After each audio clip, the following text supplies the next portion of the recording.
What is humanity for if we can't help each other? Imagine a world with its waters raging. Imagine a world and communities longing to connect to each other. Picture a mother who is going to the hospital.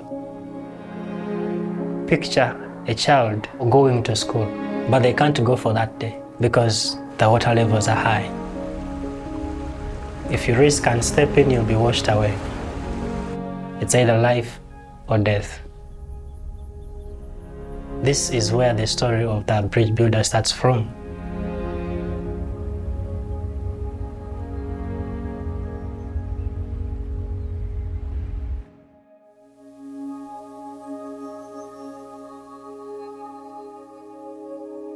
It can't be just because you were born in Rwanda or Uganda or Ethiopia at a particular time in a particular village that you are not afforded the same opportunities.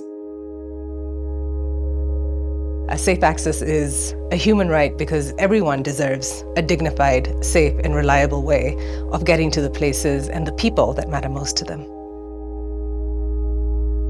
It's not just about building bridges. It's about connecting humans to services. You are trying to make their paths shorter and their future brighter. I would go to the community to understand some of these challenges they face that are caused by the rivers. If there are 2,000 people that cannot access medical care, cannot access education, cannot access services that government can provide, those are 2,000 people that we are losing. When it's a rainy season and the water levels are high, the river threatens their lives to even send a young child to school. So that school-going child, she wasn't guided on the crossings and a child drowned. Yeah.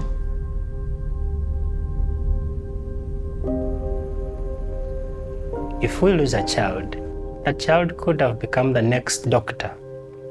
That child could have become the next president, or might become the next bridge builder to help make our world a better place.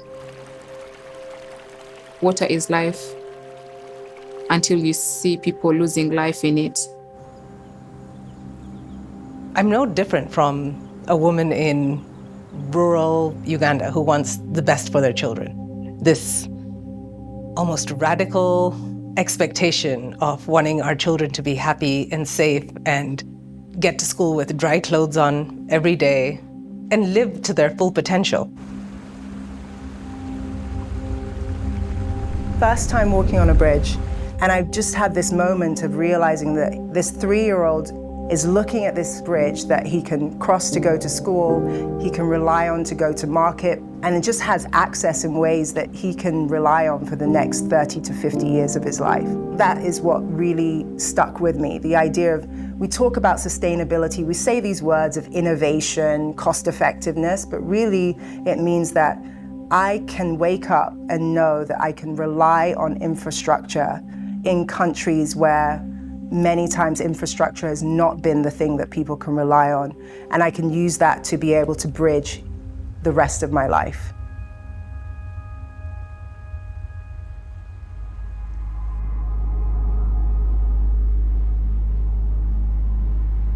We need to re-examine with an imperative of what we are building and who we're building it for.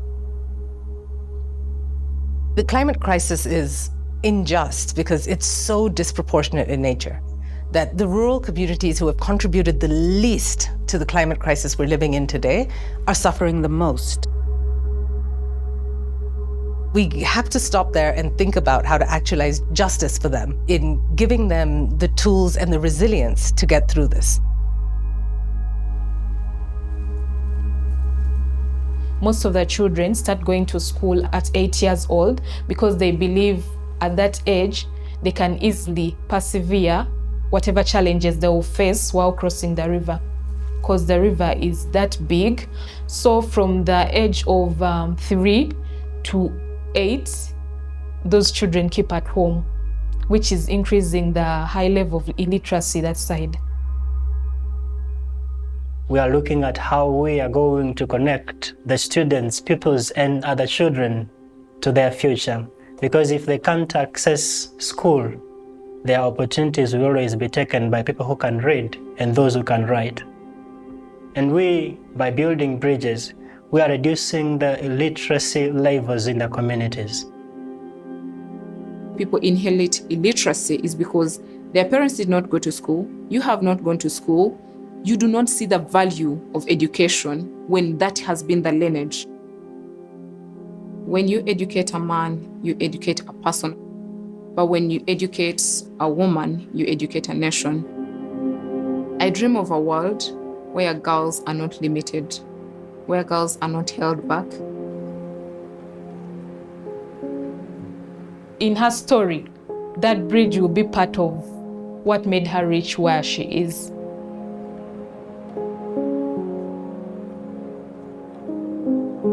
Access is significantly important and statistically important to the quality of their lives.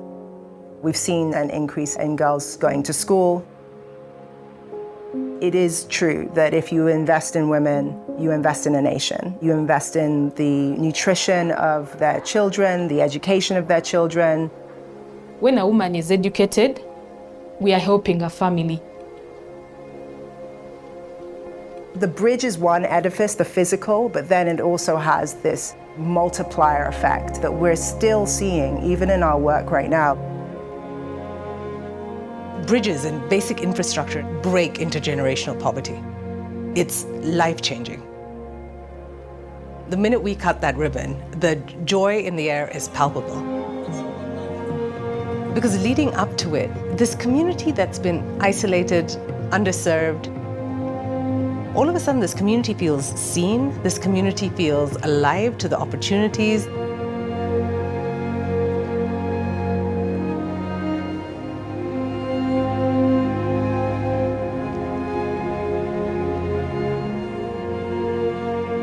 There isn't one person who's going to change the landscape of rural Africa. And we've got to get really comfortable with that idea. How you build it is so crucial. We're using local labor, local materials. Engineering is about building capacity. I can't do everything alone. And so passing on what we know to the people in the communities is something that we feel we are indebted to, because when we do so, we are empowering their lives.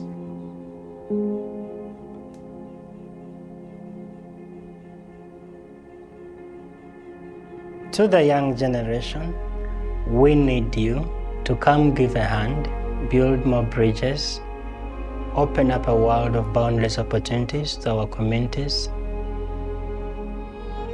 Nations that think about their most vulnerable do better.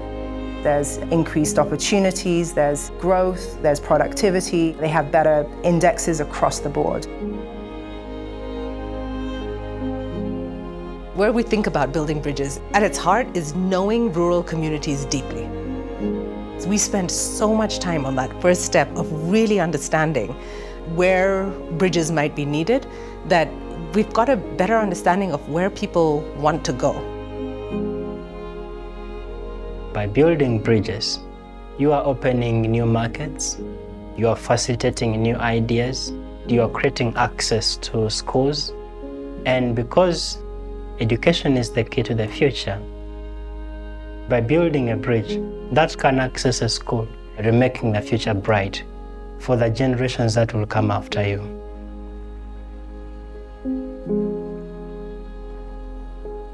When you see the eyes of the people open up, gazing upon the beauty that you have brought in their communities, this is more of a reward to the bridge builder, because you know you have made a world a better place.